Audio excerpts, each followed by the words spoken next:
before I get into that, I just want everybody to know that Kaya, Yeah.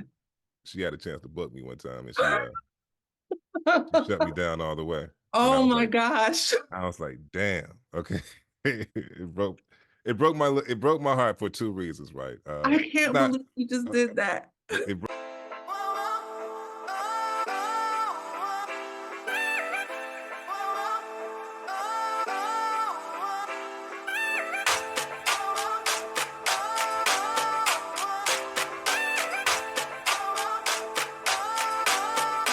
Your host. I am an author. I'm an author, an entrepreneur, a poet, and a podcaster. And this is the Mic'd Up podcast that I created to amplify Black voices in the Black romance literary community. I said on my last podcast that this is my last live podcast. Going forward, I will more than likely be doing pre-recorded. So I hope everyone enjoys our time here today. As you can see, our guest is Mr. Midnite Michael, and I am going to read his bio so we can get started with the Q&A. Okay, so Midnite Michael is a narrator, voiceover artist, and musician who has voiced dozens of audiobooks across multiple genres and has hundreds of projects ranging from radio and TV commercials to museum exhibits for the Smithsonian National Museum of African American History and Culture. He is a graduate of Howard University and has worked as a systems engineer in the aerospace and defense industry for the last 20 plus years. His favorite audiobook narrator of all time is his mother. I thought that was so sweet. Okay. Yeah. Oh, sorry. Yeah. No, go ahead. No, go ahead. I don't know the Oh yeah, I I thought that was so. I don't want to step on your toes. Oh no, this is for you. You could say whatever you would like. So getting into the Q&A, as you can see, I thought your mother being your favorite audiobook narrator was very interesting. So is she your reason how you got into voice work? Not at all. It was Really? no, it was well, I would say there's a lot of things that converged. And first of all, thank you for having me on the podcast. And before I get into that, I just want everybody to know that Kaya, Yeah. she had a chance to book me one time, and she shut me down all the way. Oh my gosh. I was like, damn, okay. it broke my heart for two reasons, right? I can't believe you just did that. It broke my heart for two. I was on. It was my first ever attempt at Black romance. It was my first ever attempt, and she said nah, right? But to her credit though, I would have said nah too, because I wasn't ready yet. I wasn't ready. I was doing too much. I was over the top. I was trying to be, I was trying to be that guy, right? When I just needed to be me. I didn't know that at the time. So now it took some time to get there, but I just wanted to put it out there. She did look the other way when I tried. First of all. Oh my goodness. That's terrible that you started off like that.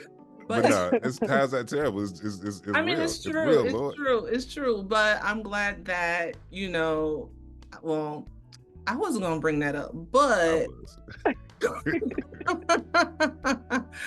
but yeah, because I was actually, yeah. Yeah. Sure. So it's not even trying. So here's the thing. Fine. Let me get. No. I'm not. It's not about trying to bust you. It's not about trying to bust you. No way. It was one of those things where it's part of the journey, and I'll get to that in a minute. But go ahead. I'm sorry. That's what I was going to say, because I was looking through like the messages, that the correspondence that we had concerning that project, and I actually put this out there. I actually did come back to you. I came back to you and said, hey, are you still interested? And then what did you tell me? I was like, nah. But here's the thing. At the time, though, you did, for real. Okay. I was gonna say that too. I was gonna put that in there. She gave me another shot, but I wasn't. I was too intimidated at that point to like try it again. I really was. I was really intimidated because, again, it's doing this is a very sensitive thing, right? You know what I'm saying? Because you have to be vulnerable. I say it all the time. Like, I love doing audiobooks because it allows me to be myself for the longest period of time, right? You know what I mean?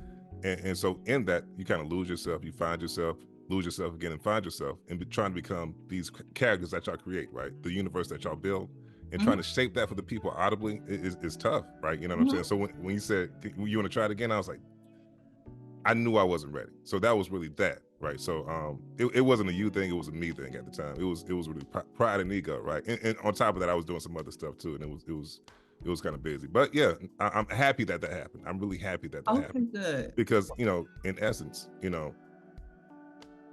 with the voice I have, it was eventually going to find me, right? Another opportunity was going to find me instead of me having to find that opportunity. And it did, right? And it did. And my first book was like last year, and I was like, wow, this is crazy. And it just kept coming, right? It just kept coming. So when it found me, right? And it was the right time for it to find me. Yeah, I knew we're going to get to the questions, but I knew you had the voice. I knew that you could do it, but it was just a few technical things. And I'm just like, well, maybe if I give him notes this time around, it'll work out. And just for everyone listening, he auditioned for my book, A Love Like This. So he could have possibly been the Wesley character. So that's what he's talking about. So damn, Wes, my yeah, bad, Wes. Oh no, you're fine. So so you said that your mom did not have anything to do with you getting into voice work, even though she's an audiobook narrator. So what got you into it? Well, I'll kind of retract that statement, because there were a number of converging things, a number of things that converged to me kind of wanted to know more about it as a kid, which planted the seed for what would later happen in life when I actually started doing it. But she was a great narrator, great storyteller. She could make it, like, I remember one of my most memorable moments with her was when she had a book of jokes, like 100 jokes or whatever, right? She made that like an adventure. She read that and made it an adventure. And I was like, wow, that's a book of jokes. You know what I'm saying? It's like somebody saying, hey, he can sing the phone book, like Luther Vandross. He can sing the phone book and kill it, right? And she did that with a book of jokes, and she was just like that with so many things, right? And I was like, wow, but that happened. I loved cartoons growing up, and I was curious to know, how those actors became those characters. And obviously, with his voice, it's like, people say you got to be on the radio. You sound like, Barry White, James Earl Jones, all these people. You could be that guy, right? But again, growing up in a small city, I grew up in a small town called Crestview in North Florida. Nobody knew nothing about, how to enter, the arts, particularly, right? Voice acting. So it wasn't until, I would say, and there was another thing that happened in that small city, in terms of identifying what greatness looks and feels like. And I say, I often miss this and skip this when I talk about what inspired me to go down the path of being a voice actor. There was a young lady, her name was Shannon Daniels. It was Shannon Clare at the time. We're a couple of years apart. She's a little bit older. And this was like, I was in 8th grade, and she could sing, right? I knew she could sing, like, cause I grew up in the church. I was playing everywhere, playing drums, keys, and she sang because her grandma, make her sing. Her and her sisters, they were nice. But one day, me and my cousin were walking to the park, and like we ran across, we crossed paths with him. And this is when SWV was on fire. Okay, like Week was here. It was none of the remixes. It was just anything right here. And then Week came out, and she started singing Week just as we passed him. And I don't, again, I have no, she wasn't singing to me for sure, right? That wasn't the thing. But her just singing that song, that's the greatest moment, one of the greatest moments. I knew what greatness looked like in that moment with her, because it was just oozed out of, she was breathing it, you know what I'm saying? Right. And I was like, I just want to be that great at something, right? And so fast forward to when I started voice acting in 2019, I was like, my coach asked me, like, why are you doing it? I was like, I want to be the greatest ever, you know what I'm saying? And it started with moments like that, you know what I'm saying? So shout out to Shannon. She never knew that, but that really inspired me to say what I said when I started voice acting. Excuse me. But how I actually got into voice acting, it was Christmas Eve 2018, right? And I just, packed, wrapped some gifts for my daughters or whatever, and I sat down on the couch and started watching the History Channel or something, Discovery, and James Earl Jones, the great, not James Earl Jones, but God, Morgan Freeman. Okay. The great Morgan Freeman was narrating an audio, a documentary, right? And I sat up and I was like, you know what? I can do that shit. Like, just really cocky, really arrogant, and so thus began the journey of trying to figure out how to do it. You know what I'm saying? And you know, just with that spark of energy, spark of inspiration, I reached out to a training program, got involved, got a coach, got some demos, and you know, early 2019, I should say, I got my first gig, and that's kind of when it all started, right? So it was really one of those moments. Nothing really pushed me to that point. It was like I sat up and realized, you know what, you can do it, right? But, It's just a yeah. matter of figuring out how to do it, and so that's kind of what birthed All You Hear Now.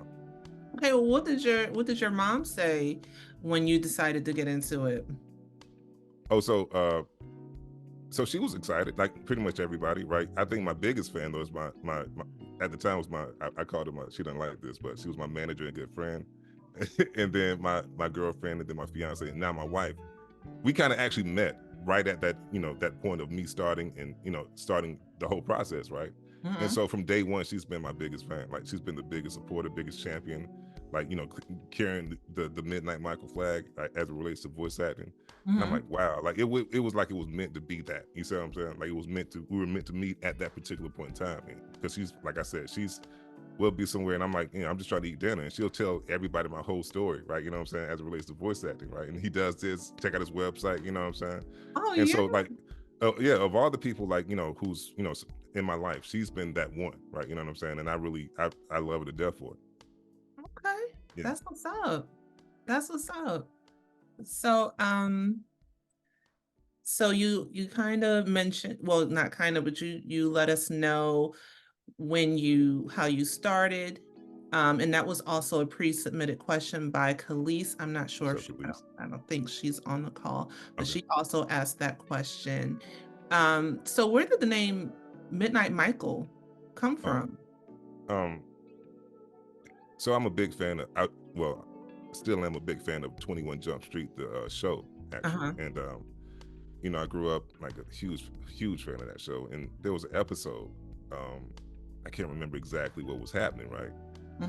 But one of the kids was, you know, stealing radios out of cars, right? And they was trying to, you know, get him, right? You know what I'm saying? And Johnny Depp and his partner, right? And they stepped on the scene one time, and I heard it like when I was watching it on DVD a couple years ago. Well, before, you know, I got down this path, but he said, "This is my guy, Midnite Mike," right? And I was like, you know what? I think I remember that Midnite Michael real quick. You know what I'm saying? And I had no, like, this wasn't even in the cards, right? Because this was like, you know, probably, you know, 8 or 9 years ago before I even started, right? But I heard it, right? I was like, right. And I was trying to do music at the time too, right? And I was like, I was trying to find something that would stick and felt good. And big love to my partner in rhyme, what I call it, Chelsea Who ? She's a singer, songwriter, amazing producer here in Huntsville, and we met around that time or whatever. And I started saying it to her. She was like, I like that, right? You know what I'm saying? And she was the first person to really stamp that as something that I could rock with. So it became a thing, right? And now we do things, you know what I'm saying? And this Midnite Who, all this kind of stuff. So it's crazy, but yeah, like at that time it was like it was 21 Jump Street. And you know, as you know, anybody who knows me will tell you, like, I work best around midnight. You know what I'm saying? I do a lot of my best work as far as like voice acting, making music or whatever the case may be, making love. You know what I mean? Shout out to my wife. But but midnight is a good time for me to get things done. So yeah, it fits. It really fits the essence of what I'm trying to, I guess, present as who I am. Yeah. Okay. That's cool. Yeah. When you think about your first project, you said you got your first book, I think you said 2018 or 2019. No, my first audiobook, my first Black romance book, I should say, which is, you know. Oh, was back. It was last year. It was actually last year, right? After you shut me down, you know what I'm saying, in 20, whenever that was. But we don't keep saying that. That's okay. we will bring it up though, boy. But no, it was actually last year. It was actually, I think it was When We. I can't remember if that was the one. When We. I can't remember which one, but anyway, yeah, that was my first one. It was scary. It was scary because of what you did to me. I brought it up again. I'm sorry. So I can't even ask the questions now. So when you look back at that book, even though it was only last year, when you listen to it or you think about your performance, how would you say you've grown from that performance? It's ownership. I think ownership is a big part of, you know, just in this world of narration, it is key, right? You have to be that person. right? You really have to be who the author is trying to create, right? You know what I'm saying? And a lot of times we're not talking, right? A lot of times, to your point, we're not talking, right? It's you know, we have creative freedom, poetic justice, however you want to frame it and qualify it. We have all of that on our side to do that, right? And we really have to lean into that, right? To that freedom, right? And really just buy in the whole time, right? And even with the sex scenes, the vulnerable scenes, you know, I think some of my best moments to me as an author of Black romance, as a narrator of Black romance, is those, you know, the scenes where somebody's lost, somebody dies and has to convey that emotion. So you know what I'm saying? Like those scenes, right, where it's really like personal, right? Because I'm able to become, again, I'm a part of it, right? You know what I'm saying?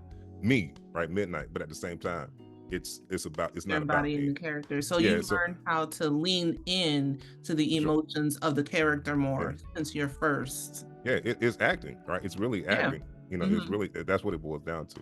And you know, I would say to anybody, right? Don't just, you know, think reading is gonna get you by. A lot of times it's not. You know, people say, you know, again, like I was saying about my mother, she could read a joke book. People say that I can just, you know, say X, Y, Z. Nah, I can't just say X, Y, and Z, because that does you a disservice as the author, right? You know what I'm saying? That does anybody I'm working with a disservice if I just show up with the voice, right? I have to be an active member of the whole universe that's being built, being conveyed, whatever the case may be. So yeah, I think to answer your question, from that point to now, I think that's the biggest leap that I've made, like really leaning into, you know, being me, but also being what the author wants me to be, or desires that I be. Yeah. Okay. Yeah. So. Oh no, go ahead. No, I'm done. I'm sorry. Oh, okay. This is fun, by the way. What's that? I said this is fun, by the way. Oh, good. So my next question is, how do you keep yourself motivated during a project? And I think maybe you kind of touched on that about, you know, ownership. Is that how you keep yourself motivated when you're doing the project? Like I said, when I started this, you know, my goal was to be the best ever, right? You know what I'm saying? I don't even know what that means. You still there? I'm still here. Yes, I have to. Yes, I'm still here. But no, I mean, you know, from the time I started to now, it's been the same, you know, focus, get up and grind, you know what I'm saying? And because, you know, the one thing with this, on this side of the microphone, if you will, the one thing we can control is effort. That's the only thing we got, right? You know what I mean? That's the only thing we can control. We can't control the wins. We know we're gonna lose, right? You know, in terms of auditioning, right? You know what I'm saying? That's a given. All those things are given. But what has to be equally as a given, probably more than a given, is our effort, right? You know what I'm saying? And I stay inspired by just seeking greatness, you know, enjoying the process, you know, and like I said, me making great relationships too. I think that's another thing that's lost in terms of trying to achieve financial, like, you know, some success, or, you know, booking gigs, whatever. Sometimes we lose touch with the fact that, you know, this whole industry is based on good relationships. You know what I'm saying? Because a lot of days now, like I used to, you know, audition like 20, 30 times a day for whatever, right? You know what I'm saying?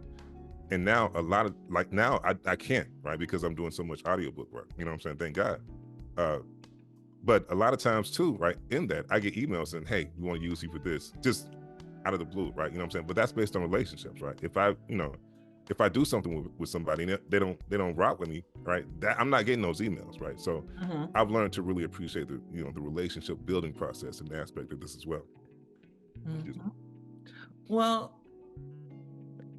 how have you embraced like the recent attention you've been getting? Has that surprised you for the romance audiobooks? Has that surprised you? Yeah, it does, right? It really does. Because again, circling back to the idea of just honoring the process, that's what I think about every day, right? I don't, you know, of course I'm active on social media, of course, you know, I lean into that as well, but really, and I'm thankful for it, don't get me wrong. Like I love it when I hear people say, hey man, you know, because Lacey Laurel, like she was the first person that brought it to my attention, right? I was like, really? You know what I'm saying? Like they going crazy. She's like, they're going crazy over here. You know, her and Miss Ronnie or whatever. Like, you know what I'm saying? They were saying things like, and shout out to them. I love both of them so much. But I had no idea. I was just doing work. You know what I'm saying? Right. and doing what I felt was right. You know what I'm saying? And so with that, like I said, if that comes with it, so be it, and I embrace it. Right? When I get out, like this, like was so big to me. Right? You know what I'm saying? And again, I thank you so much for this, because it gave me an opportunity to thank all y'all. You know what I'm saying, for the love and appreciation that I've been shown. Because a lot of times my head is down and I'm working, I'm reading, I'm loving that process. But I can't forget about the fact that there's another side of it. There's an appreciation side too. So I just want to say thank you so much for having me on, so that we can talk about this, and so I could thank everybody on here for listening to me and putting up with my my deep voice sometimes, and just my craziness or whatever the case may be. But I really appreciate everybody for the love. Yeah. And you have some comments down. Well, you have some stuff going on in the chat, so you can take a look as we're talking. But yeah, you're welcome. I'm glad that you were able to make it, and I'm glad that everyone showed up to show our support for you.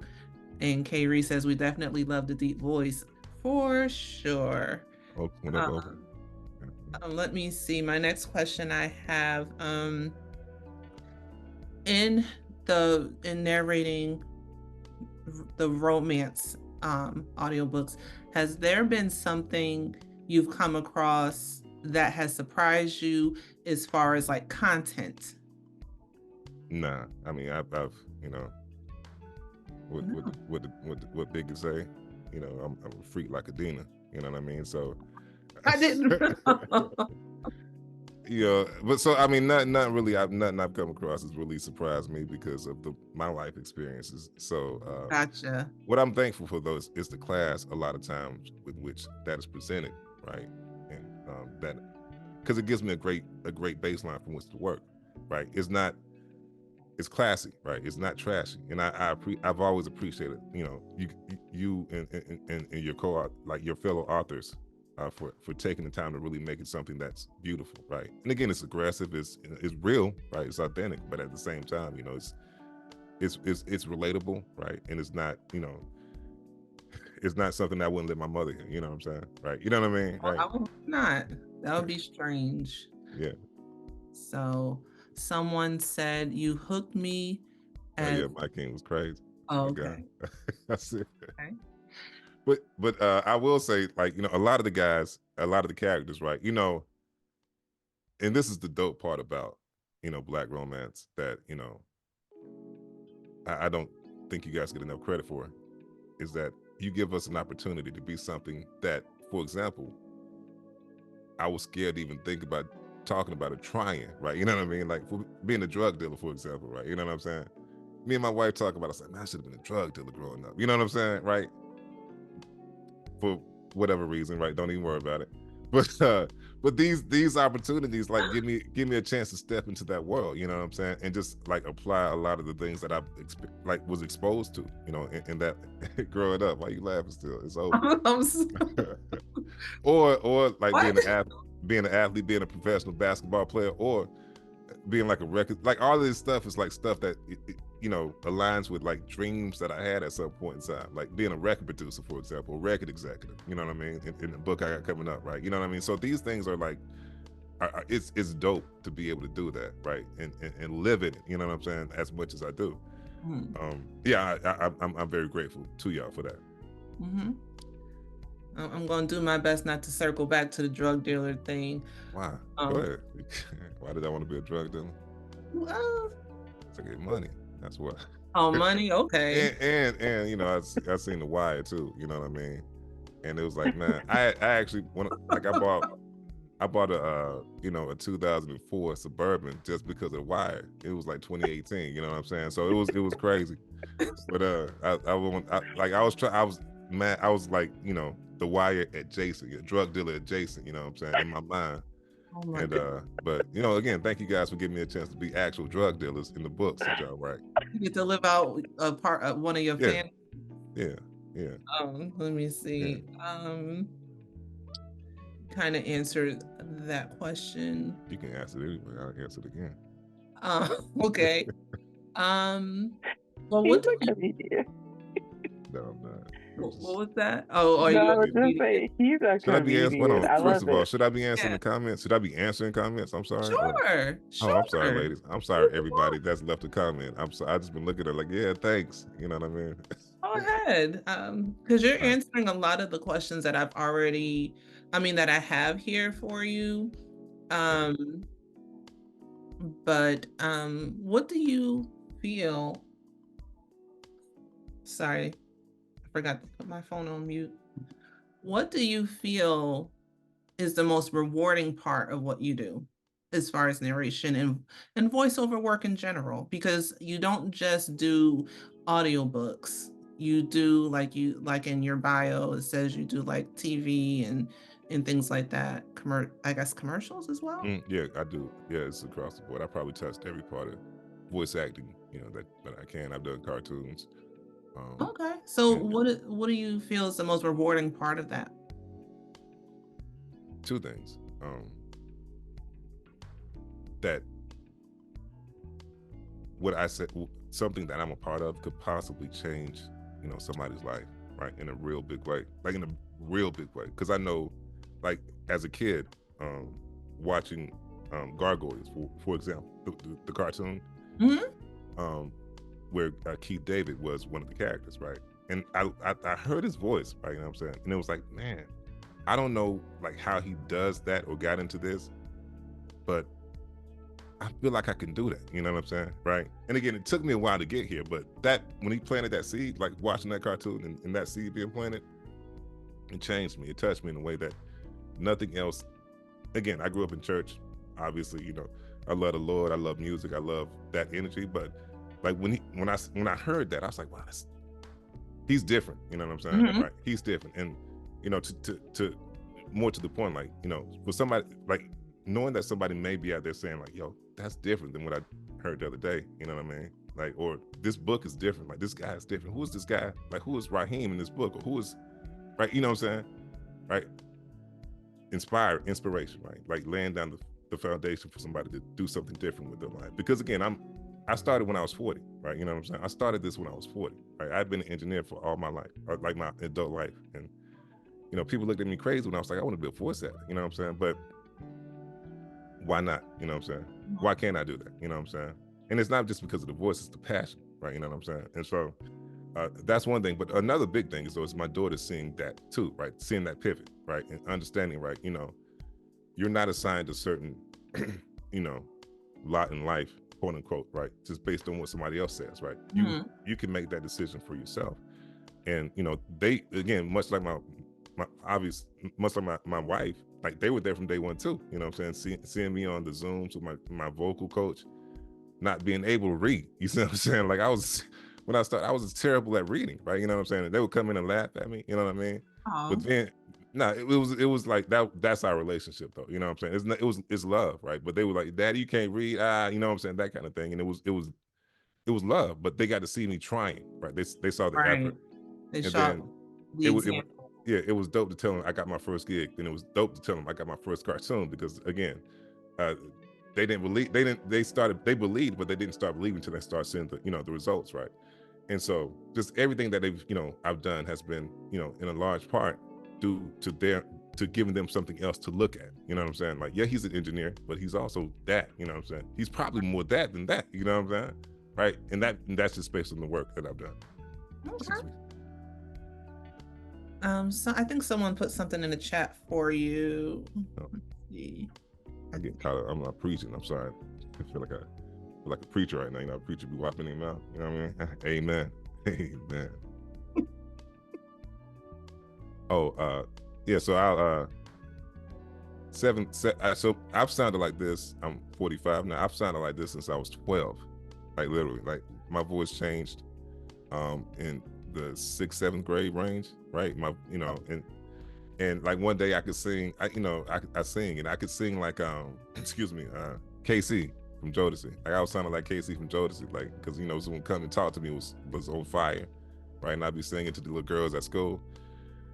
And then like literally the next day, right, I sounded like Barry White Jr., like this, you know what I mean? And it was like an overnight thing. And for sure, like people from that point forward, because what it does, it would catch people off guard. Like, you sound like a grown ass man, boy. You know what I'm saying? You should. And now it's like the first thing that most people knew to say, like, you should be on the radio. You know what I'm saying? Not you can sing. Not, hey, you should preach. You know what I'm saying? You got that. You know, it was like, you should be on the radio. So again, hearing that for the vast majority of my teenage years, my adult life, yeah, eventually it was going to get there for sure. Can you still sing? Yeah, I can sing for sure. Oh, okay. Because I know sometimes people, I've heard rather, that guys lose their voice once that voice change. So it's just a matter of adjusting, right? It's just a matter of adjusting into like that new, you know, that new whatever range you're in at that point.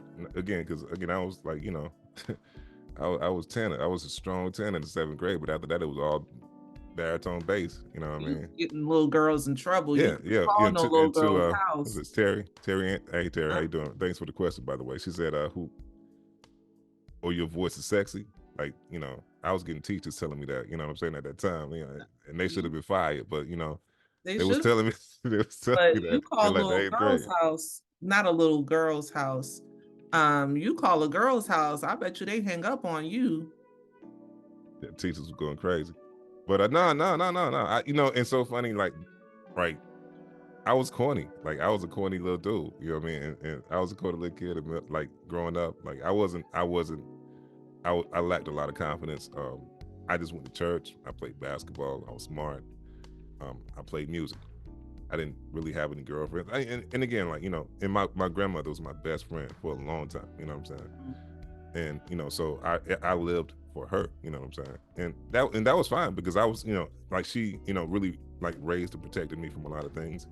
And so, yeah, like, that was like my life, like, growing up. And then I went to, you know, the illustrious Howard University and got, you know, got a different side of things. But yeah, I mean, but yeah, growing up, it was straight, you know, like, I got to get this, you know what I'm saying, done, and then we'll get to the next thing. And but yeah, as I got older, like, I got a little more confident. And to this too, and I'll tell this to everybody that's listening, right? You know what I'm saying? I wasn't confident about really anything until I started voice acting, right? You know what I'm saying? Because what happens with all the rejection you get, right? You know what I'm saying? You build up this, like, you know what, man? A couple things, like, right? First of all, and secondly, I realized, like, if I'm going to lose, I'm going to lose my way, right? And I've said that, you know, from like this second or third month I've been doing this, I'm going to lose my way. And I'm sorry I'm cussing like this. I'm sorry. I know this might be. No, you're fine.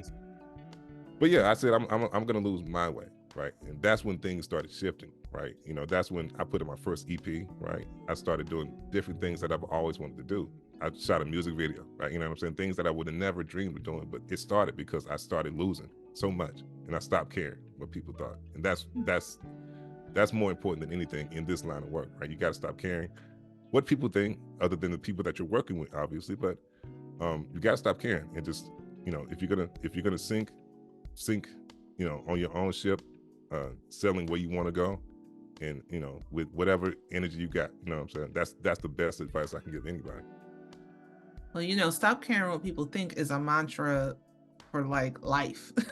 And I think that you get that as you get older.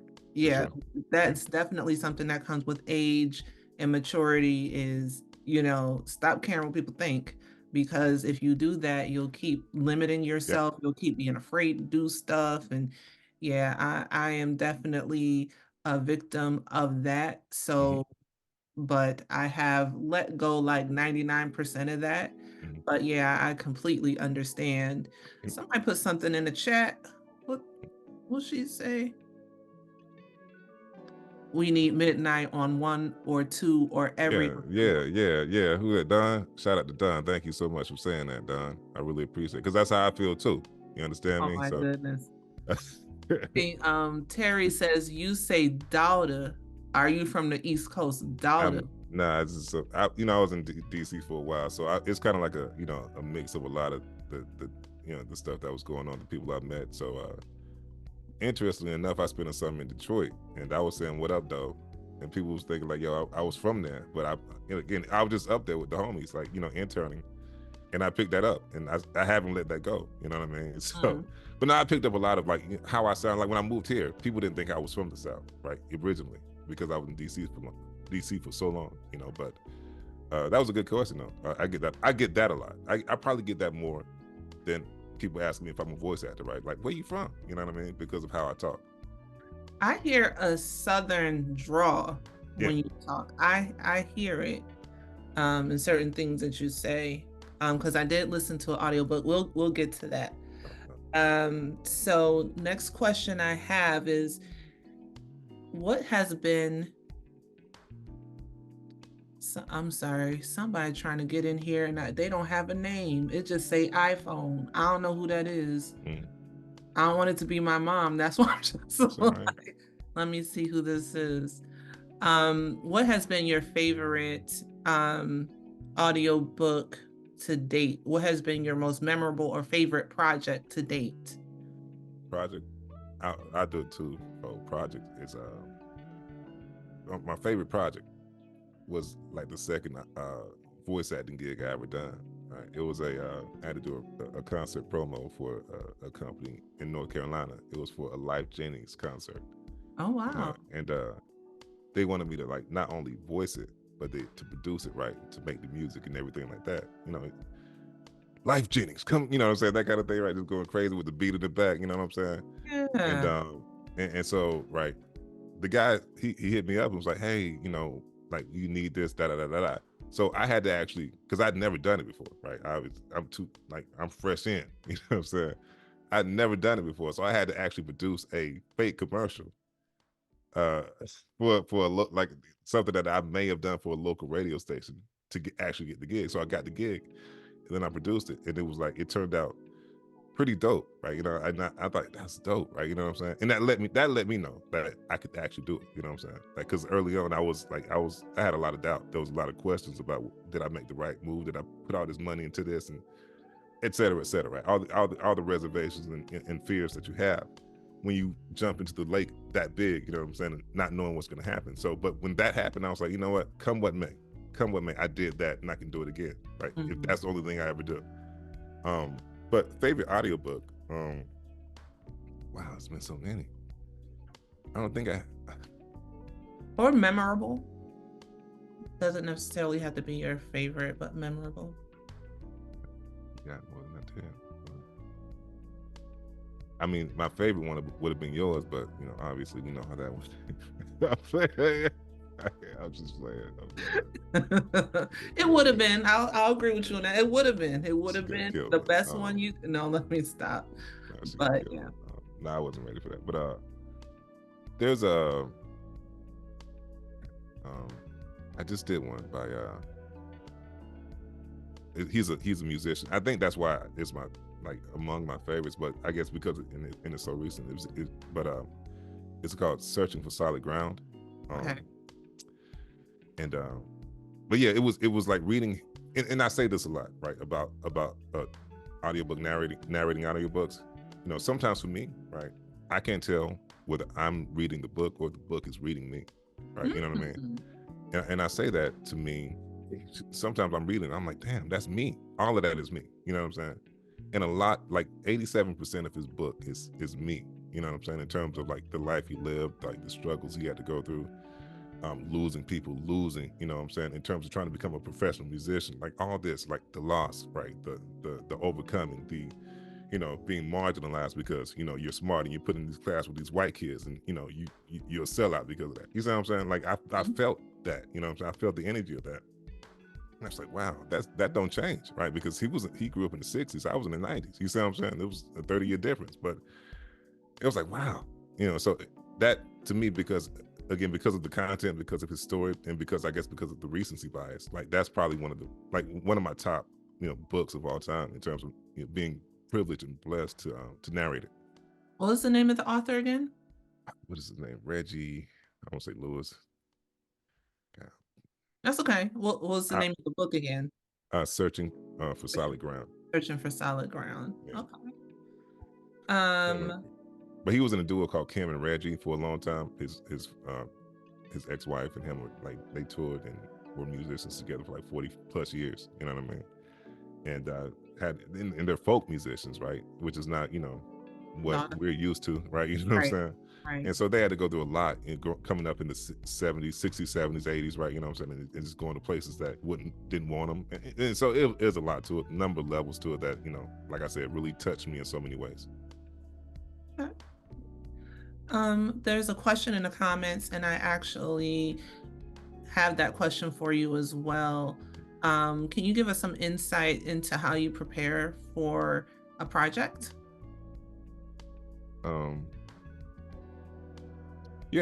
So I try to be as open as possible, I guess, to what's going to come, right?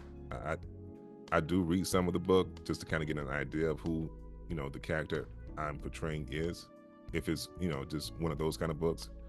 And for overall, like if I'm narrating the entire thing, like I just kind of go through, you know, chapters and try to get a feel of the book itself. But really it's kind of releasing, like letting go of, like, you know, Midnite, right? I'm not here, right? You know what I'm saying? I'm here, but like this is about, you know, in the case of certain books, just being who that character is in the moment, and try to so and I kind of learned that early, right? With the first book I did, like, and it took me forever to do that book, right?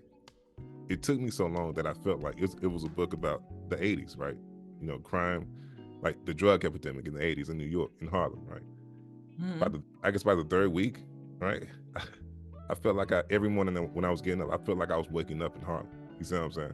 Right. So it's about that, you know, placing myself in the moment of whenever the book was written, what the book is about, and just trying to understand that. And again, it as it unfolds, right, the more entrenched I get into that particular world, or into that particular character or situation, whatever the case may be, it's really about, you know, just the biggest part of preparation is, for me, stepping back and backing away from myself to allow whatever's going to happen to happen. You know what I'm saying? And just being ready for it.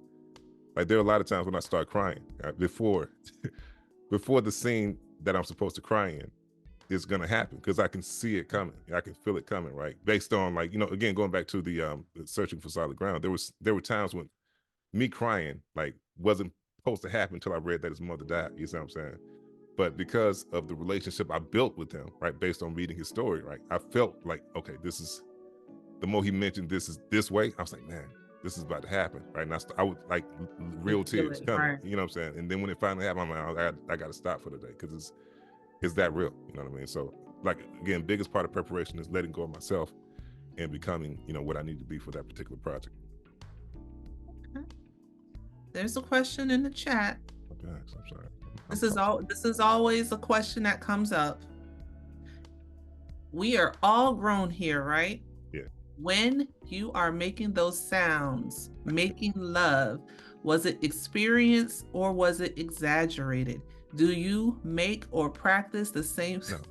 It's a moment. It's in the moment thing, right? You know what I'm saying? And it's based on the relationship between those two people, right? Participating in that moment, right? Because again, like, we don't come in like, this is not like, you know, porn. You know what I'm saying? Like, we just turn it on and they going at it already. Like, dang, what? How did he get there? You know what I'm saying? Right? There's a story that's been crafted and is being created, you know, throughout the process, where they're really, you know what I'm saying, they're rough, right? They're aggressive, right? You know what I'm saying? Or they're, you know what I'm saying, there's this element where there's a softness to it, right?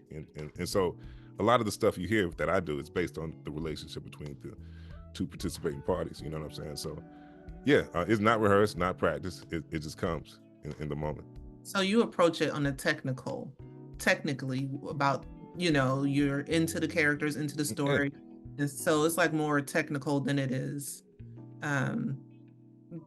like you're drawing from your own experience. It's both, right? You know what I'm saying? Because I don't know. I mean, I wouldn't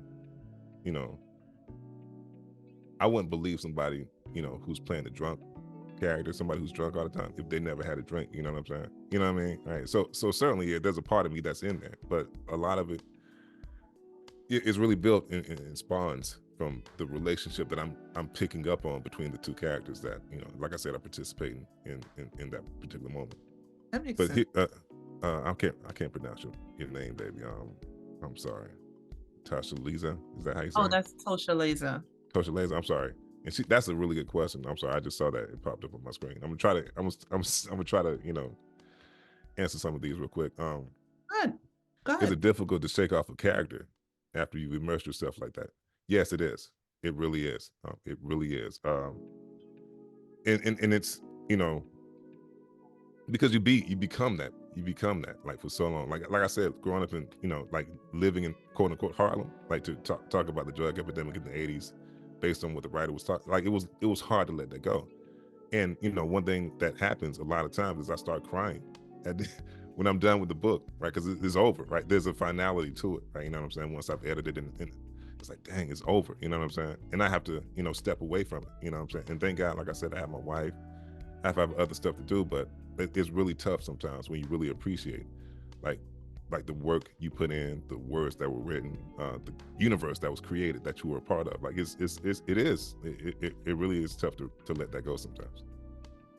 Yeah, I can relate to that because when I'm writing and I'm done with a book, I just feel like, oh, I'm gonna miss these characters. Like, sure, yeah. They're done because they're like a part of you for however long. And you really absorb them, you kind of look forward to them every day. And once it's done, it's just like, it's like kind of a void feeling. So I understand that.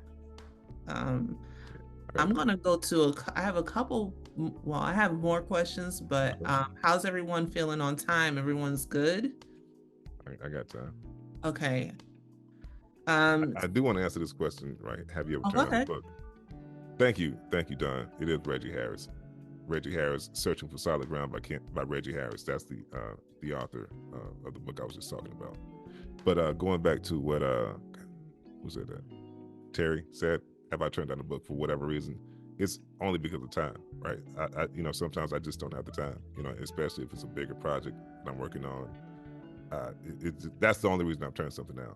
Like, anything else, probably, I've done for the most part. But go ahead. Okay, I'm sorry, I keep cutting you off. No, you're fine. Just need to put this sweater on. So I'm gonna ask this question because this came up a lot when I put out there that you're going to be the guest for today's podcast. A lot of people were excited and they wanted to know about applying pressure, Mr. Ocean Pendrell. Okay. How did you feel about that gentleman? Because he was something. So, right. He was fun. He was fun, I would say. Of course, he was dangerous. He was all these things that we obviously saw, right? You know what I'm saying? And while it felt unrealistic, right? You know what I'm saying? Who knows, right? I think that was the biggest thing, right? Because there were a lot of times I was like, "There's no way," but then I would think, like, why not? Why couldn't, like, I ain't gonna say no names. Why couldn't a professional quarterback be also a killer? You know what I'm saying, right? You know what I mean? And so that whole, like, figuring him out, right, and just trying to understand his, his rationale for doing certain things and how he arrived there, right, and how he got to the point where he was doing that kind of stuff. Again, I'm not justifying the behavior, but at the same time, like, I appreciated, the struggle of getting into him, pause, right? You know what I'm saying, right? But he was off the hook. Yeah, he was crazy, and I think the end of that book was the wildest part because she was like, she was like, cool, right? You know what I'm saying? As long as X, Y, and Z. I'm like, wait a minute, you're supposed to go run from this guy, okay? You're not supposed to be cool with him being your guy. Man, his rationale, all of that was like off the hook. Like, I listen to audiobooks a lot when I'm working. And sometimes I was turning my head like, what did he just say? What Wow, man. That dude was a wild boy. He was a wild boy. Yeah. Someone say something else. I heard someone talking. No, I was just saying that Ocean, I mean, there was maybe one justifiable homicide in there. No, it was no justifiable homicide. The dude that followed her home. I get it, but that was like still wow. Like, yo, come on, oh. But yeah, no, that was about the wildest ride, and I was really kind of like, okay, how is Siobhan Latrice gonna bring him to the light, and we're gonna be like, okay, we can like him, but it was like, no, she was just like, no, he's just gonna He's be still this, dark. and He's she's still, just gonna be like, okay, I love yeah, you. he's still a hellion at the end of the Yeah. book. He's like, Yeah. yo, he never changed, right? And so I guess if anything, you know what I'm saying, I to your point, I was kind of hoping like, oh man, like, you know what, God, he went to church or something, became like a deacon, you know, maybe, I don't know, but maybe not that far. But he never had to, you know, there was no, you know, moment of Redeeming reckoning. quality. You know what I'm saying? There was no like he had to come to like I got to get this up. You know what I'm saying? No, he can like I wonder if I get to play him again, I wonder if he can keep killing people. You know what I'm saying? The fact that he was to begin with. He was great. He was wild. But that was fun though. That was fun because it was like off kilter, right? It was like very very like unexpected, like to try to like in my own mind, you know, like come to grips like I'm a bad dude right now. You know what I'm saying? Not in the good way. Like I'm a bad dude right now. You know what I mean? It was kind of like you wanted for me. It's like I want to root for him, but he just kept being crazy. I was Because there was another time, so I was like, you know, like I was start. I'm like, oh man, and like be like this, like in the booth, like yo, for real. Oh, you got to do this. You know what I'm saying? Then I would have to kind of get back into character. You know what I mean? To get through that particular scene. You know? Yeah, it was some funny moments as well. Like when he he told the girl, I should have kicked you out after I saw your dirty feet or something that. That was hilarious. And I can't remember the character's name, but he killed the young lady for approaching him and his chick. I was like, oh, you got to let that go, fam. You can't. Yeah, he was a know, but it was wild, man. It was wild, but it was. I think though it was well written. I think you know it was good interplay throughout, and you know I appreciated being a part of that. I was gonna say, yeah, it was very entertaining. It kept me engaged and wanting to know what was gonna happen. So yeah, it was definitely one of those types of listens where it caught my attention several times. So if y'all haven't listened to that and y'all want a little bit of a wild ride, I would say go ahead and listen to Applying Pressure by that was by Siobhan Latrice. Thank you, Siobhan Latrice. Yep. I'm gonna ask you one more question, and we're gonna move on. Where do you see your narration career going in the next year? Where would you like it to go in the next year? It's so funny. We was talking about this, me and my wife, because I was like, last year, I guess around this time, I was trying to do math because I'm trying to quit I'm trying to retire, I guess, move on from corporate America. And I was like, if I can get like 4 books a month, that'd be tough. You know what I'm saying? That'd be great. You know what I mean? Like as a baseline, kind of one of those things where it replaces a certain amount of income. But this year, right, I've been blessed to do a number of stuff, and I still got a lot of stuff like in front of me. You see what I'm saying? And so it stopped being about like, you know, like the money or whatever the case. It started being about the passion for it, you know what I mean? So to answer your question, like next year around this time, I don't know, right? It's the beautiful thing about this is like the beauty of the unknown, right? You know what I'm saying? I don't know where it's gonna go, right? But I know God is gonna take care of me, and I think that's what I resolved, and that's been the resolve, right? We know, like just based on like having to go through what we did last year, and coming into this year, just understanding like you do the work, you're gonna land on your feet, and I truly believe that. And so whatever happens is what happens. But I will say this though, when I first started narrating, when I first started voice acting, I should say, I was leaving my 9 to 5 one day, and I don't know, it felt like deja vu, like hearing this, right? But it felt like deja vu. But I heard a voice say, "You're gonna win a Grammy, right? You're gonna win a Grammy, and you're going to be the live announcer the night you win a Grammy," right? And it felt like somebody was actually saying that, and it felt like it already happened. And I thought it was going to be for music, blah, blah, blah, blah, blah. But, God is showing me that it's probably not going to be like, because I can sing and rap real well, right? You know what I'm saying? It's going to be because of these words I say, you know what I'm saying? These books, I'm so blessed to be a part of, bringing to life. And I really believe that. So I'm not sure if it's going to happen next year. I'm not sure if it's going to happen, but I know it's going to happen. I believe it's going to happen. And, you know, so that's what I strive for. Like when I get into these moments with you authors, it's like, let's do this, right? Let's go get this Grammy. You know what I'm saying? Like that's the attitude, you know what I'm saying? And I give that my all every time. Like, and I was telling somebody today, I treat every book like my first and my last. You see what I'm saying? Like it's the first time, but it might not happen again. You know what I mean? And I think that keeps me hungry. That keeps the desire there, the passion that you hear. That's where that comes from, because I don't know how, first of all, I don't know if it's going to happen again, right? But at the same time, I appreciate it like it's just happening for the first time every time. Okay.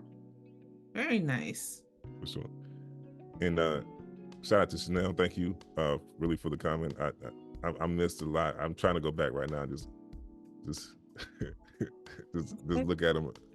I'm not sure, but again, y'all can follow me on social media, like and like we can have conversations, man. I'm a huge advocate of Instagram. I love TikTok, whatever. But you know, we can keep the conversation going anytime, anywhere, any place, man. I love the love for sure, right? You know what I mean? I love the love. So thank you all so much. Mm-hmm. Sorry, I just gotta keep taking over. Okay. Should consider doing an IG page just for your narration. Yeah, I think it's time. Yeah, sure. I think it's time as well. So we're gonna move on from the Q&A. Before we move on, I want to give a shout out to my podcast joiners who have been joining me pretty much since the first podcast. I know sometimes you all can't make it out, but everyone who's here pretty much, Kayri, Dawn, Monica, Toshaleza, and Antoine.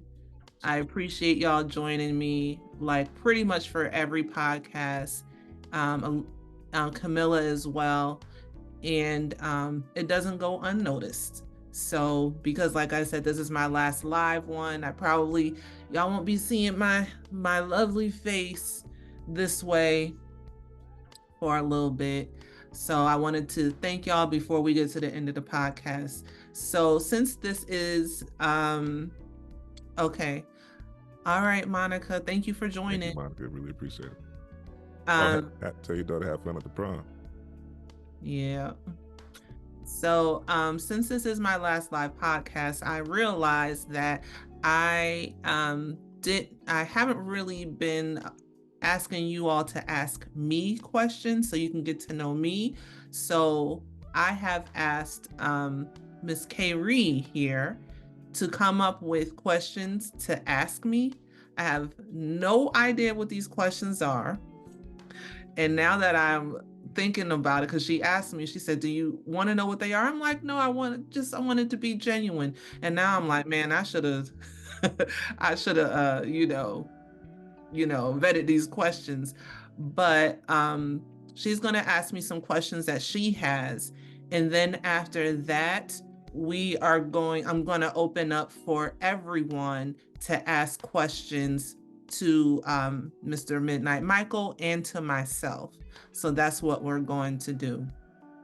So Miss Kayri, are you ready? I'm ready. You ready with the questions? I'm ready. And thank you so much for allowing me to do this. This is really, really fun. And your these podcasts have been really great. You've had great guests. You ask great questions.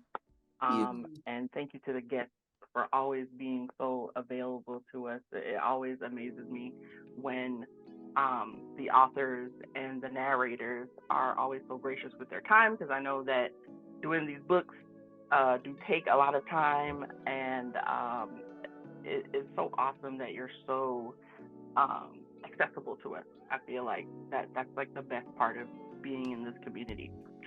All right, so my questions are super lightweight.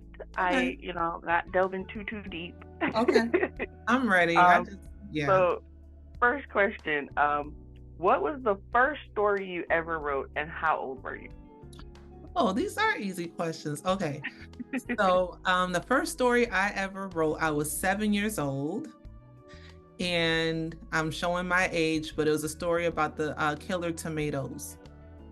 I don't know if anybody ever remembers that cartoon from back in the day. It was like Killer Tomatoes. So I From wrote Mars this. or something like that.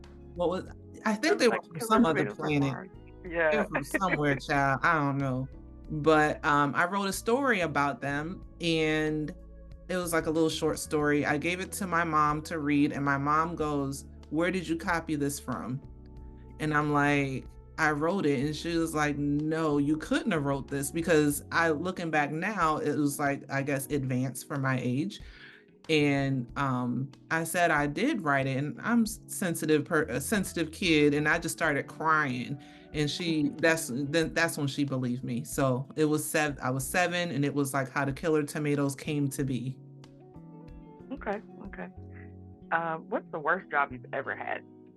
Oh, that's easy. I lived in Florida for a spell, in Hollywood, Florida. It's not too far from Miami. Yeah, Um, 305. what's that? I said 305 all day. Okay. They had a dog track, and I worked at the dog track where they race greyhounds. Yeah. I worked there. I think it was called a lead, where we had to put the little shirts on the dogs and lead the dogs out to the track and then get the dogs after they finished racing. I hated that job. I hated it. Yeah, the Hollywood dog track. Okay. Yes, I worked there, and someone stole money out of my wallet while I was working. I hated that place. Hated that I place. feel I feel I feel it coming back to you. So let's move on. I know that you've been to some book events. Do you plan? Have you done any, and do you plan on doing any in like this year or in the coming year or next year? I don't have any plans to do any, and I don't have any plans to attend. I'm sorry, what was the first part? Did you ask me, am I going to attend? Am I going? Have you done any, and are you planning on doing any? Oh no. I haven't done any, and maybe in the future, but nothing coming up like right away. Okay. Um,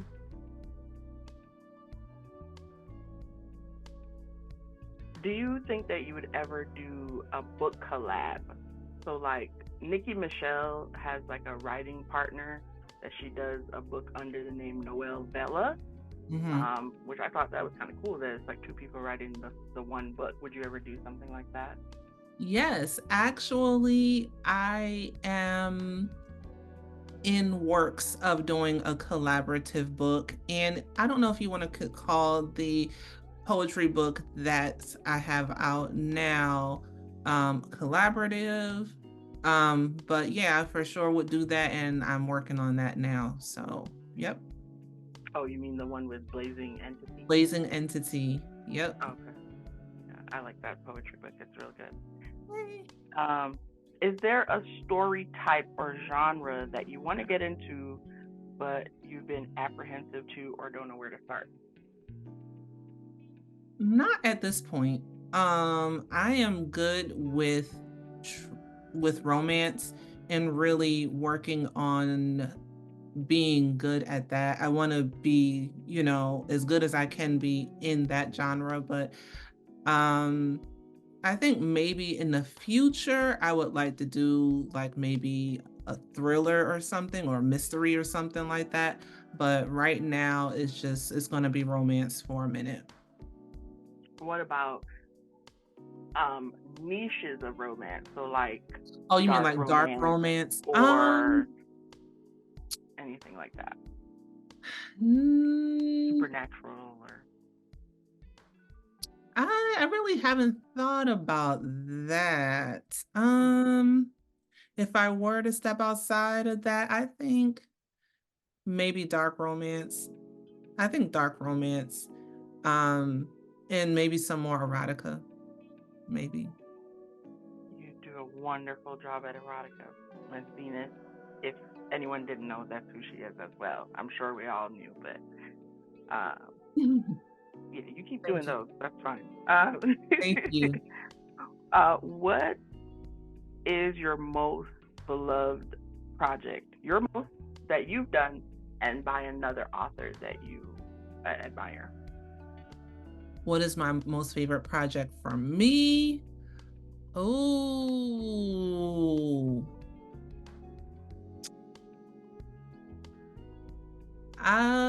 well, my catalog is rather small at this point. I would say, I guess it depends on the day, but I'm really proud of 180, the short story book. I'm really proud of that because it allowed me to tell short stories, and kind of, it wasn't really romance, but it was just like it just showed a different way of me writing, and exploring characters in different situations that I really hadn't done before. And I'm really proud of how the audiobook turned out and the narrators I was able to secure for that. So I would think that one would be it.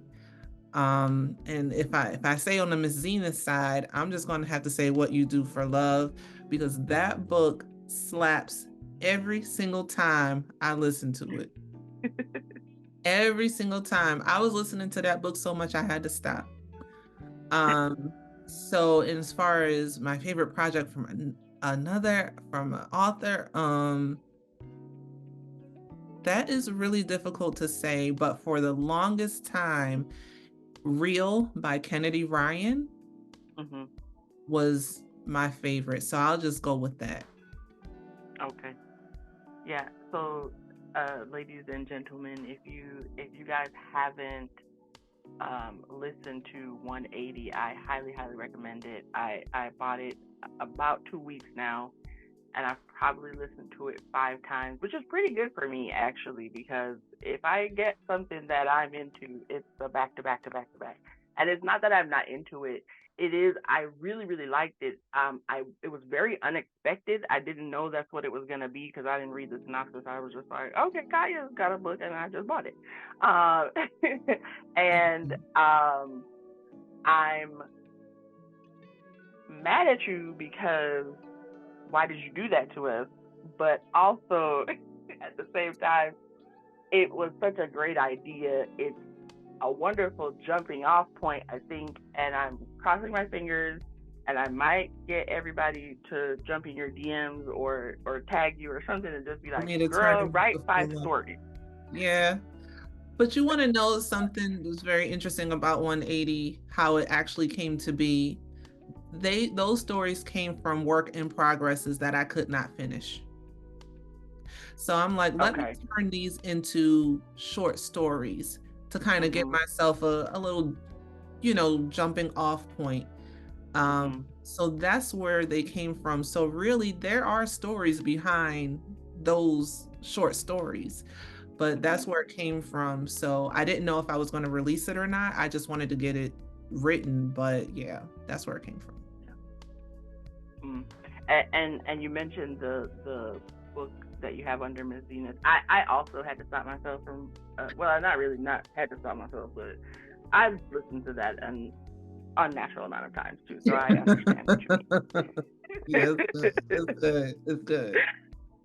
So kind of in the vein of what you just mentioned with those 5 short stories from 180, I don't know if you really want to get into this, but what do you think is the worst story idea you've ever had that maybe you didn't?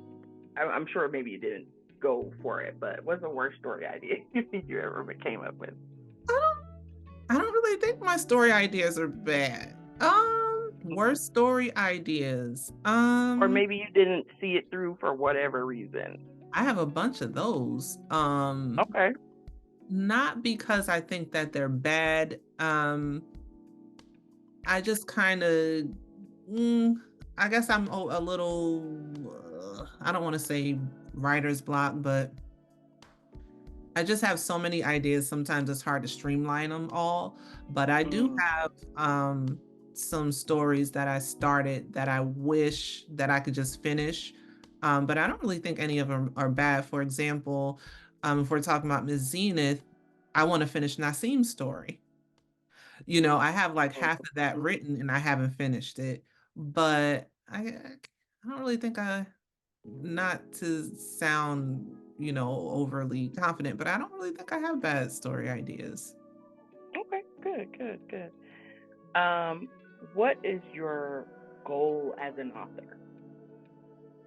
My goal as an author is to create a catalog that I'm proud of, number one, and to create stories that people find relatable and entertaining and encouraging. I also want to um, maybe inspire people who may want to write as well. Because if I can, do it, y'all can do it, or whoever can do it.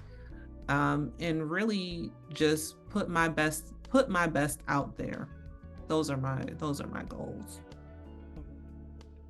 Do you have any regrets so far in your journey as an author? Not hiring Midnite Michael.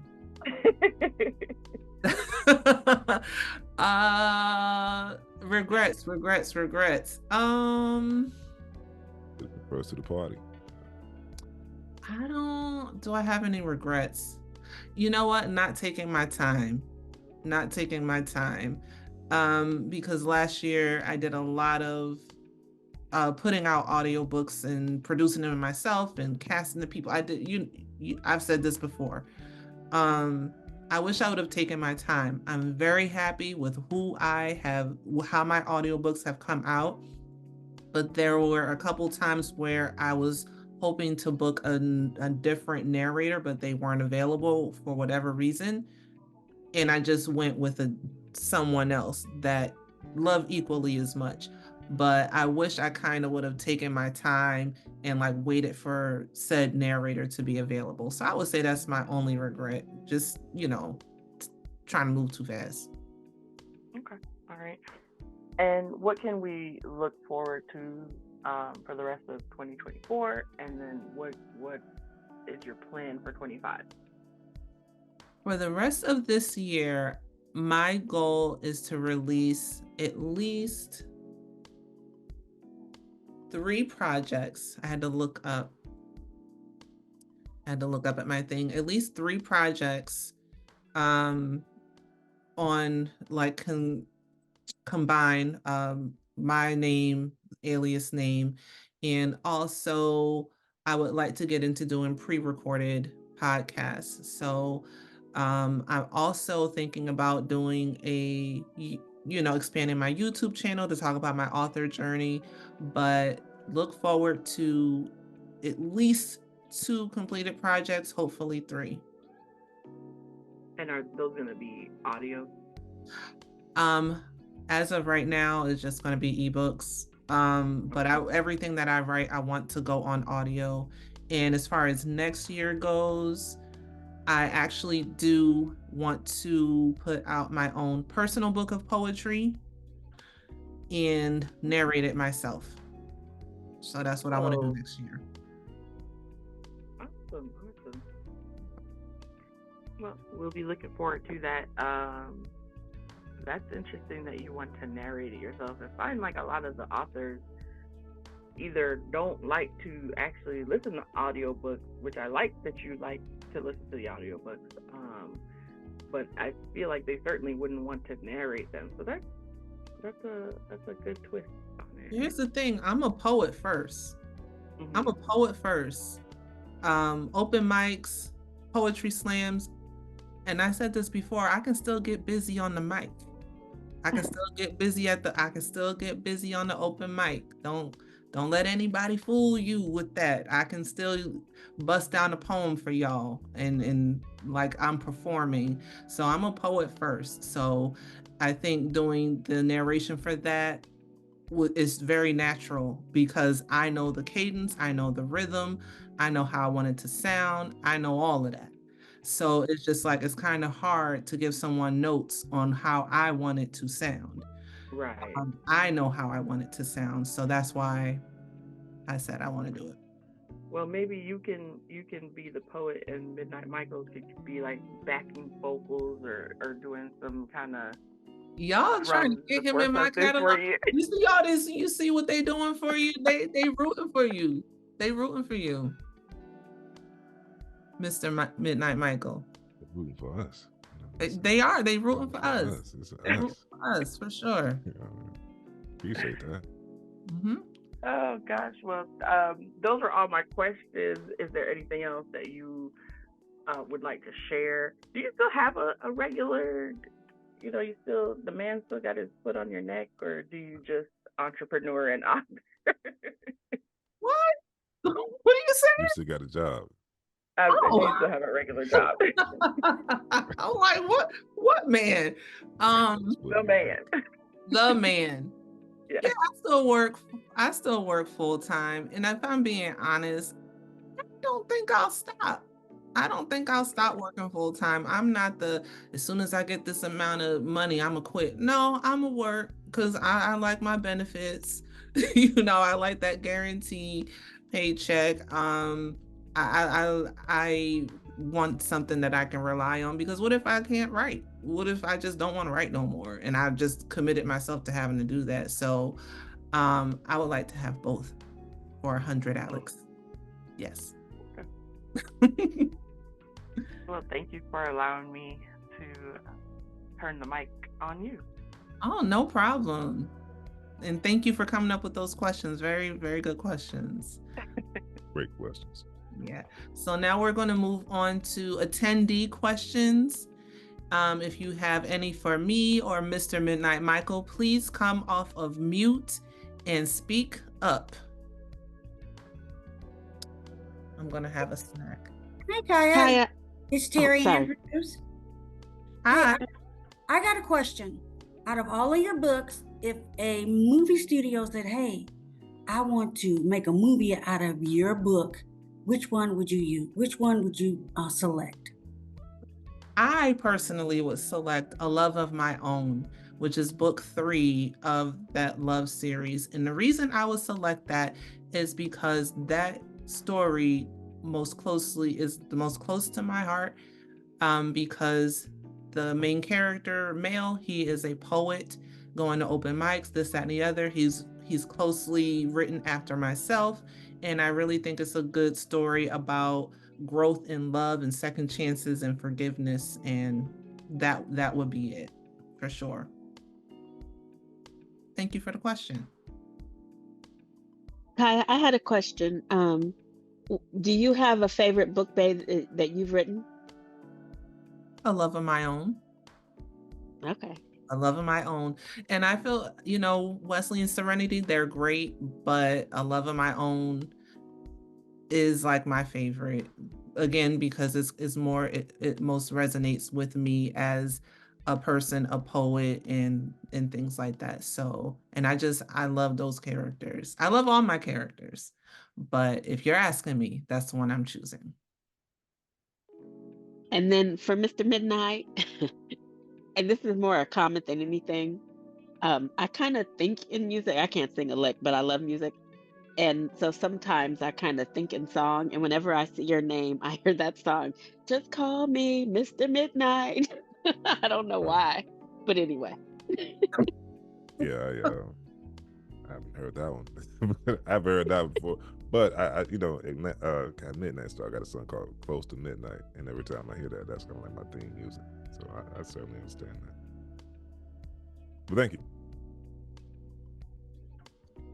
Anyone else with questions for either of us? I have a question for you, Arthur. As a humble audiobook narrator, do I have a shot at ever, being part of You do. the universe as we tie this up? Just bringing it back home to how we started. Yes. And I just want to put my hat in the ring again. I feel like I've earned, my stripes a little bit. I think I'm a little bit better. And if you ask me to do another round of, another take or two, I will this time. Okay, I promise. I ask you, you better say yes after all of this. Yes, you definitely have a shot, if you will, yeah, for sure. There's a lot of y'all I want to work with. So yeah, I just don't have any projects on deck to be done, but for sure, yes. Okay, anyone else with questions? I did have a question that I put in the chat, and I don't know if you can share this or want to share it, Michael, but what type of books did your mother narrate, and do you mind sharing her name? So she wasn't technically a narrator per se, Okay, right? gotcha. She just, you know, like I told you, like as I started narrating and started looking back at people, you know, that kind of influenced how I am right now. She's like, when I read, when I'm narrating, like I hear her all the time, you know what I mean?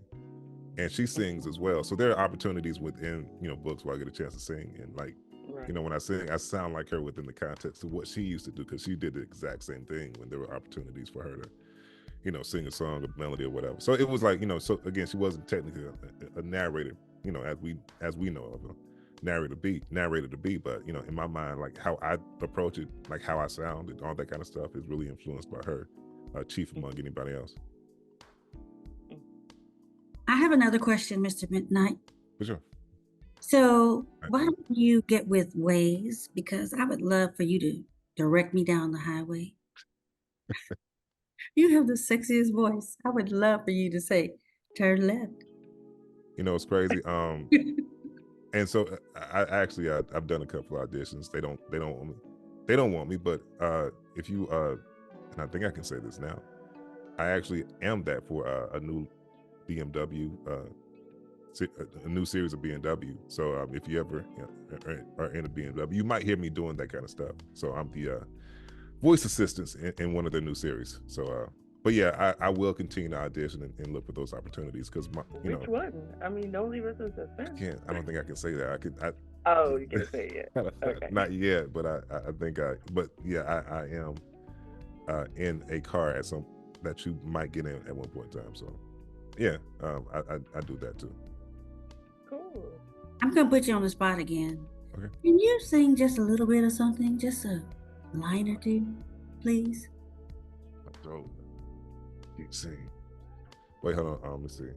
It's so funny when people ask you to sing, you're like, damn, like, I don't know what to sing right now. But when I get in the booth, I just start singing. What was I singing the other day?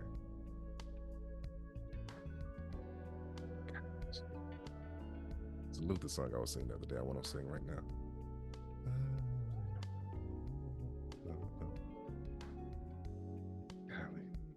May I give a suggestion? Oh, you was about to do it. Sorry.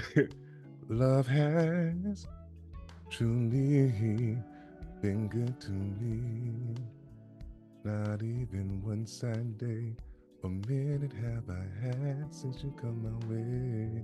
So one of the things I do when I warm up is that's how I warm up. People ask me how I warm up. That's how I warm up. Like, it kind of gets my energy up, you know, when I start singing. So yeah. But yeah, that was a little bit of Luther, for those who don't know. I'm gonna need you to get to that bridge, but okay. No. I'm joking. Y'all gotta pay me, you know what I mean? Okay. Any other questions, anybody? But yeah, no, I do have like a lot of, I shouldn't say a lot of stuff, but music-wise, I'm coming out with more stuff this season, this year, singing and rapping and producing. So, and a lot of my friends and, you know, creative artists down here, like we're putting a lot of stuff out. So be on the lookout. Just follow me on Instagram primarily at around midnight, and you'll just stay tuned.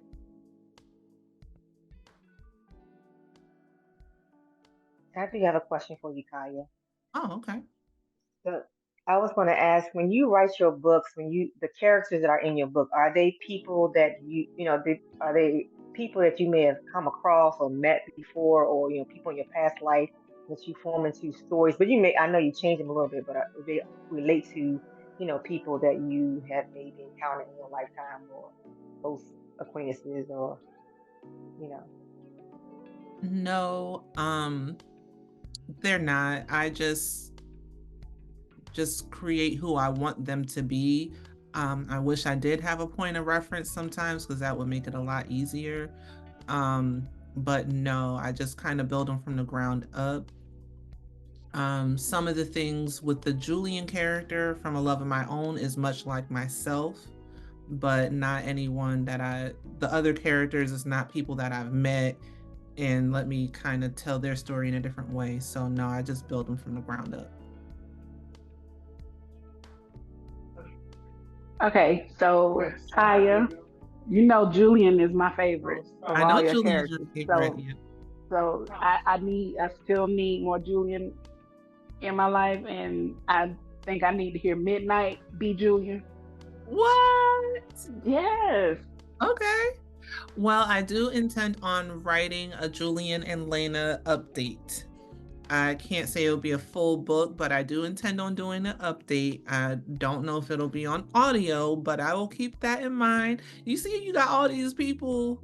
I ain't got to say nothing. That's You see, you know, the people you see what you did. Oh, we're putting it in the atmosphere. It's people gonna happen. spoke. You know. Yeah, Let it's God gonna move. happen. I'm letting God move. That's all. I'm letting God move through the people. So, but thank yeah, y'all. I'm working on You're something welcome. for them. Okay, and for Midnite, is there a genre that you would like to narrate that you haven't done yet? Nah, I think you know, I say it like this, man. Like, what's meant for me is, you know, I've been walking in that. You know what I'm saying, right? I don't, you know, I pray every day just for, you know, God's grace to carry me through the things that I'm doing. But, you know, I don't have a specific thing that I want to do in this particular, you know, world of audiobook narration. Like I said, you know, the goal is the Grammy. You know what I mean? And you know, whatever gets me to that point, you know. I'm pretty sure it'll find me. You know what I'm saying? So I just thank God for the opportunities every day. Okay. From everybody. I have a question for Michael. I know you said you're somewhat new to the Black romance world, but you've done, you know, some great books. Are there any authors that you've become aware of now that you're entrenched in it, and that you'd maybe like to do their work other than Kaya, of course? You know,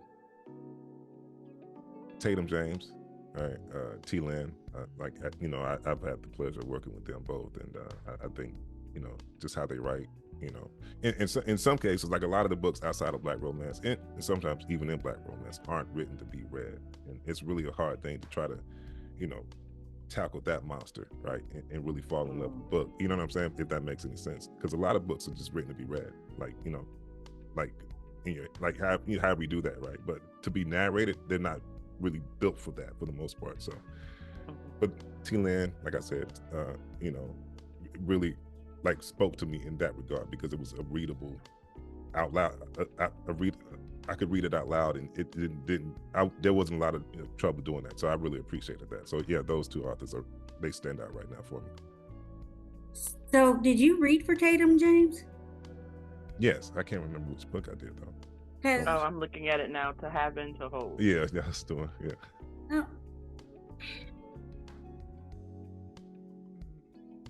Oh, I've already got it. There you go. Never mind. I just haven't listened to it yet. But I will tonight. You know, it's funny about this, right? Because a lot of the stuff I don't, you know, keep track of. So to hear everybody saying like, you did this, and that, I'm like, wow, I did. I really did. You know what I mean? And I appreciate that though. That lets me know that people are paying attention. You know what I mean? And I really do appreciate that. Everybody. You know what I'm saying? That's dope. Anyone else? All right. We have a game. This can be the final part of the podcast. It can be or it can't be, but I definitely want to get this game in. For those of you who have joined the podcast, who have been joining the podcast, you know I play a game I created called Nice and Naughty, where I give you an everyday phrase or a regular phrase and challenge the narrators to make it sound naughty. So I kind of remixed that game. I did invite Alexis Stewart and Edwin. I guess he had to drop off to play this game. So it's just going to be Mr. Midnite Michael and Alexis playing this game, and this is how it's going to go. I'm going to give you a phrase. and you're challenged with making it sound 3 ways. First, I want you to make it sound nice. Then I want you to make it sound angry. And lastly, I want you to make it sound naughty. Okay. Okay. So I'm gonna start with Alexis. You there, Lex? All right, so we're gonna just get Alexis when she comes back. So the first line is, we can do this the easy way, or we can do this the hard way. So can I get you nice first? We can do this the easy way, or we can do this the hard way. Okay. Can I get it Is that nice? angry? I'm gonna do a lead in because I can't, Yeah. Listen, nigga. We can do this the easy way, but we can do this the hard way. Okay. And last, sexy. Oh, Can you hear me? we can hear you now. Oh, great. Okay. We're gonna get to you in just a second. Okay.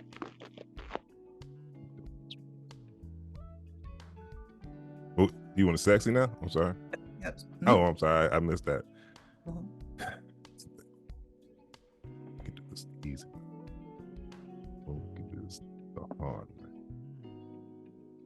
Okay, that was good. It was a little hard for me to hear you, but okay. Okay. Sorry, I get a little midnightish on those parts.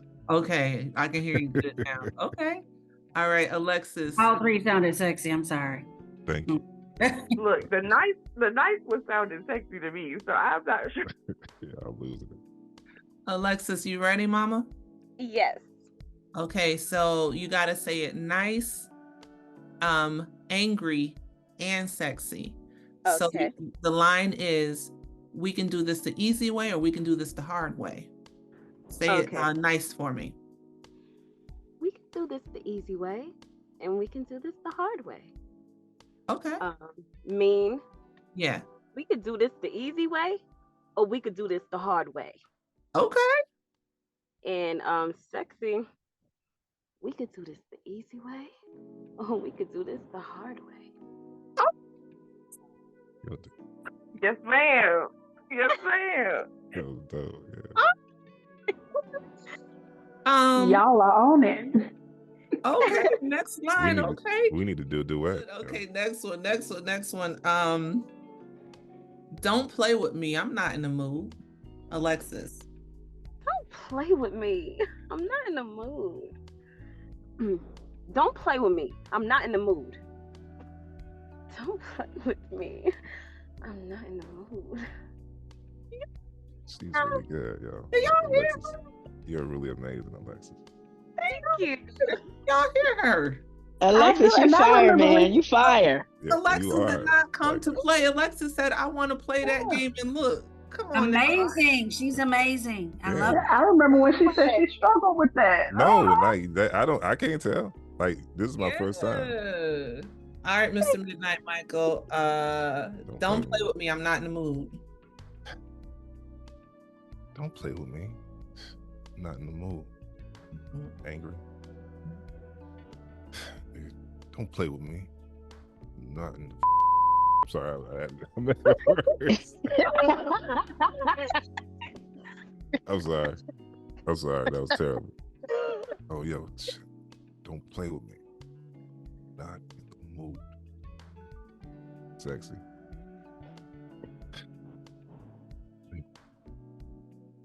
I'm not in the mood. Even your facial expressions are like, I've noticed that your facial expressions changing. Y'all are doing good. Okay, Alexis. How many of these we got, yo? Because I ain't got too much more in me, yo. I'm Okay, we can Alexis better be right there. Yeah, she Oh, killed no, it. y'all both doing good. Y'all both doing good. I could do Golly. like 2 more. I got a bunch. We could do like 2 more. All right, two minutes, Um, yeah. We believe in you, Midnight. Oh yeah, you got it. Definitely. Alexis, let me choose a good one. I can't believe you're so arrogant. I can't believe you're so arrogant. I can't believe you're so arrogant. I can't believe you're so arrogant. Yes. Alexa's doing what needs But to be somebody, done. Terry did the snaps. We're doing the snaps now in real life. Yeah. So this is a hard line again because I'm like, what would I say this to? I got to pick to you, Kaya, Good. being arrogant. I can't believe you're so arrogant. Is that the line? Mhm. Okay, let me do it again. Kaya, I can't believe you're so arrogant. Mm. Yo, I can't believe you're so arrogant. Shit. I can't believe you're so arrogant.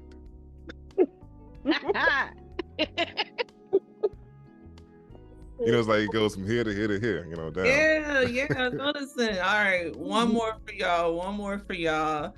It's fine. If I gotta choose, I will say, come here for a second. Okay. Come here for a second. Come here for a second. Wait. No, let me do the second one over. Oh, hey, that was a killer one. That was dope. I would have kept that one. Second Yeah, absolutely. Oh, I'll say it It over. sounded like you was on the street somewhere. You know what I'm saying? Anybody kill somebody for real. Oh God. Come here for a second. Like just a second, you know? There you go. Man. And come here for a second. Yeah. Nice. That's what this is what you would write after that for the guy. You'd be like, yeah, I'm coming. Like right.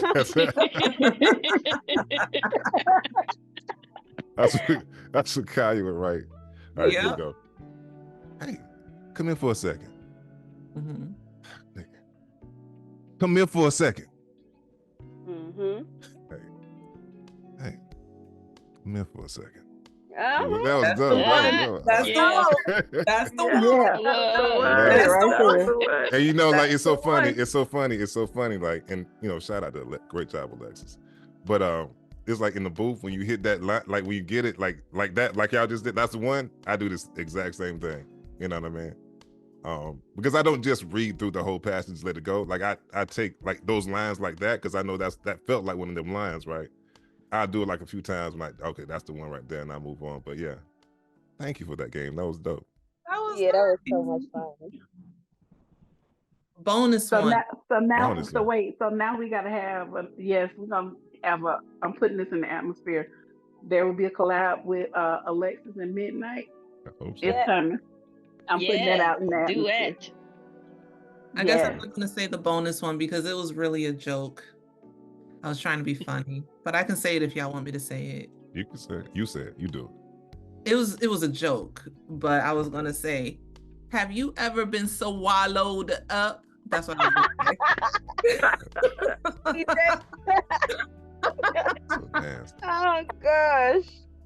You know what's so crazy though? When I be reading, I be trying to think like you know, so nasty. Like I wonder what they life like. You know what I mean?